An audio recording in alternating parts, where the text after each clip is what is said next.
dernier quart d'heure de Smart Bourse, chaque soir, c'est le quart d'heure thématique et justement, c'est un quart d'heure consacré à la gestion thématique avec l'exploration d'un thème, d'une méga tendance, celle de la santé et du bien-être. Nous en parlons avec Ronnie Michali, président de Galilée Asset Management. Bonsoir Ronnie. Bonsoir Grégoire. Régulièrement décrypté ces 25 grandes thématiques que vous avez cataloguées avec des outils d'analyse propriétaires, le codex des thématiques notamment. Qu'est-ce qu'on peut dire de ce thème de la santé, alors que vous associez également au bien-être, Ronnie? Absolument, parce que la santé, c'est un secteur, et la thématique, c'est santé et bien-être. Ouais. Voilà, c'est un peu les thématiques bicéphales qu'on connaît, comme gaming et métaverse, par exemple. Donc voilà, c'est vraiment le fait qu'elle soit multisectorielle qui fait que c'est une thématique. Donc on vérifie toujours, Grégoire, si la thématique est structurelle, internationale et transversale, avant de pouvoir investir dedans, puisque on vérifie que c'est une thématique d'investissement en vérifiant ces 3 points-là. Ouais. Donc en fait, structurelle, on va regarder si elle est soutenue par des méga-tendances. Et elle est soutenue par beaucoup de méga-tendances. C'est peut-être l'une des thématiques les plus soutenues par les méga-tendances. Alors, au moins 4, la croissance de la population mondiale. D'ici 2050, il y aura 2 milliards d'habitants sur Terre en plus. Le vieillissement de la population, évidemment. L'allongement de la durée de vie fait que, on va avoir une augmentation des maladies chroniques. La dégradation de l'environnement et l'augmentation de la pollution qui a un effet sur la santé, et aussi l'essor de la nutrition artificialisée, c'est-à-dire la surconsommation de sucre et de produits ultra transformés. Donc ça, c'est vraiment des méga tendances qui sont en train de façonner, même si on essaye de s'y attaquer pour certaines, bien sûr. Mais c'est quand même des tendances lourdes qu'on a observées. Et il y a aussi, je dirais, une 5e qui peut se rajouter, c'est l'émergence des classes moyennes, puisque évidemment, quand on sort de la pauvreté, on a accès plus facilement aux soins et même au wellness, au bien-être. C'est même un objectif. Quand on sort des classes les moins favorisées, on a envie d'accéder à ce bien-être dans un premier temps. Absolument. Ouais. Et donc un exemple pour la proportion de la population mondiale des 5 à 19 ans, donc les enfants touchés par l'obésité, elle a triplé depuis 2000. Elle était à 3%, elle est à 9%. Donc en fait, on commence à avoir sur cette thématique une demande qui est structurelle, qui est inélastique pour tous ces produits de services, de soins, de santé, etc. Et finalement, ça donne à la thématique une stabilité qui est assez rare dans les marchés et qui est plutôt indépendante des cycles économiques. Bon, structurelle, thématique internationale également. Très rapidement. Évidemment, la population croît et elle vieillit un petit peu partout. Alors il y a des endroits où elle croît plus vite que d'autres. En l'occurrence, il y a des endroits où elle a arrêté de croître. Mais effectivement, au global, il y a quand même ces tendances, notamment vers le vieillissement de la population. On est d'accord. Donc dans les pays émergents, on a l'accès aux soins qui progresse, je disais, l'émergence de la classe moyenne. Et dans les pays développés, on a le vieillissement qui implique des investissements massifs en termes de santé. Un chiffre, aux US, les dépenses de santé totales, publiques et privées, c'est 5,3 trillions en 2024.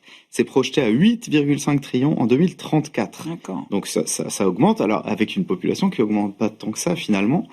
Et le marché du bien-être, la wellness economy comme on l'appelle, elle a un taux de croissance annuel de 7,3%. Donc c'est assez fort. Et enfin, transversal, bien sûr, il y a le secteur de la santé, dans santé et bien-être, avec les pharma, les biotech. Il y a la consommation avec la nutrition, les compléments alimentaires. Il y a les infrastructures avec les hôpitaux, par exemple, mais aussi le fitness, les spas. Et il y a la chimie avec la recherche et encore de nombreux secteurs qui sont très larges. C'est très large. Très large, très stable, avec des piliers très solides. Effectivement, derrière cette thématique, cette méga tendance autour de la santé et du bien-être. Que disent les prix et les valorisations de cette thématique? Là aussi, c'est l'outil qui vous permet d'analyser la dynamique des prix de la thématique et son niveau de cherté, de valorisation absolue et relative par rapport aux grands indices. Qu'est-ce qu'on peut dire? Absolument. Alors, si on parle des perfs, déjà, sur la thématique, on a un début d'année difficile. En avril, Trump nous dit qu'il veut rendre les traitements abordables pour tous les Américains. En septembre, il met des droits de douane à 100% sur les produits qui sont brevetés et fabriqués hors des États-Unis. Et en octobre, finalement, ça rebondit enfin. Donc, ce qui fait que globalement, sur la performance year to date, on est à 13,5% aujourd'hui.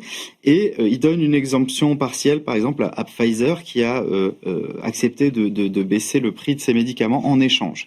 Et donc, en fait, vous allez voir sur le graphe de performance, 2022, bon, seulement moins 4. Il y a des thématiques qui trinquent beaucoup plus en 2022.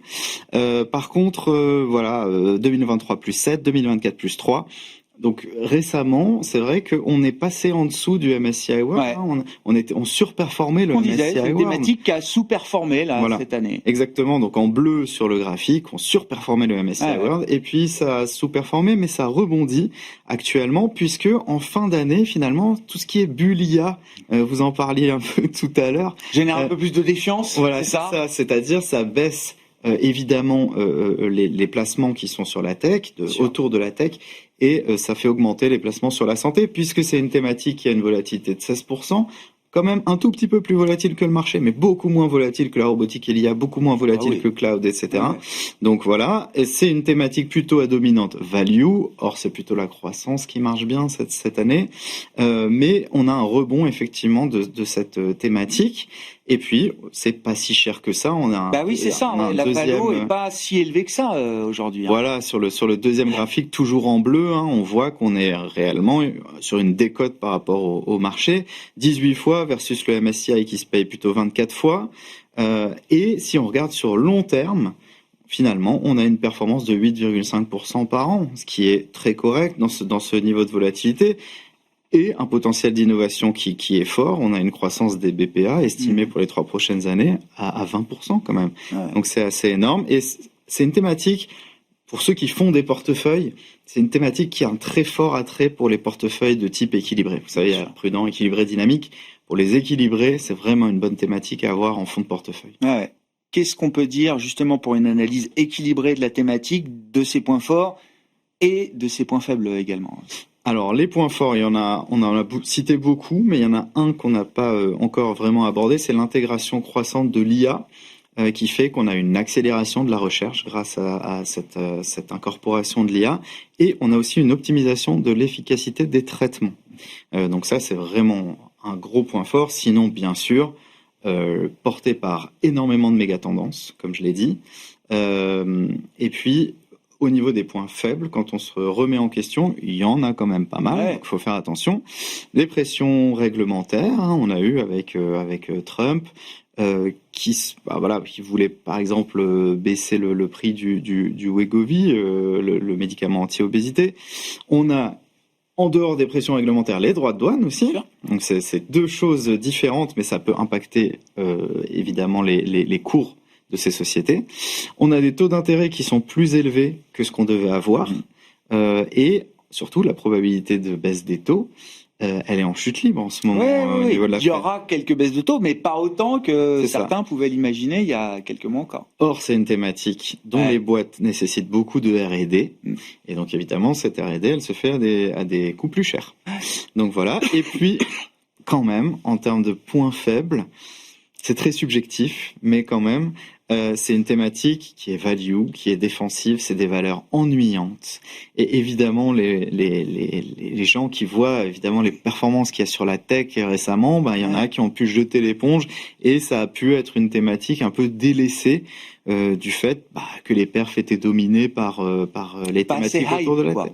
Voilà, exactement. Alors en période défensive, on verra. Content de la voir. On verra. Peut-être que ça deviendra un avantage dans un futur plus ou moins proche, j'en sais rien. Mais c'est très ennuyeux de regarder le cours de Roche, Fonds de portefeuille. Oui, voilà. C'est quand même ce qui crée un socle dans une allocation et dans une poche action. Absolument. Mais comme vous me demandez les points faibles, vous le mettez dans les points faibles. Les points faibles sur le marché, si je suis objectif, il faut le mettre dedans. C'est pas hype. Dans l'univers et les gisements des fonds qui traitent ce thème de la santé et du bien-être, quels sont ceux qui ont retenu votre attention, Ronnie ? Alors, un fonds, et un ETF. Ouais. Alors un fonds de chez BlackRock. Alors BlackRock est très connu pour les Oui. ETF, mais là c'est la partie gestion active de BlackRock. C'est BGF World Health Science. C'est un très gros fonds, 13,5 milliards. C'est un fonds qui est historique. Il a été lancé en 2001. Il est presque emblématique de la gamme thématique de BlackRock. Ouais. 442% depuis son lancement. Donc les Sur ceux 25 qui, ans, ouais, voilà, ceux qui sont là depuis le début, ils sont assez contents. 77% de valeur américaine, 9% de sociétés suisses. Dans le voilà. Labo suisse, bien sûr. C'est c'est ce qu'on a retrouvé aussi. Je vais vous présenter également un ETF pour les adeptes de la gestion passive, mais on retrouve à peu près cette pondération-là géographique dans les fonds, les ETF, en tout cas ceux qui s'éloignent pas trop du benchmark et qui prennent pas trop de risques. Donc voilà. Sinon, en ETF, on a Amundi World Healthcare, 850 millions d'actifs gérés, 0,3% de frais de gestion. Ça fait toujours plaisir quand on a des ETF, effectivement, de faire baisser les frais de gestion C'est le principe même de ces produits-là, je crois. Absolument, tout à fait.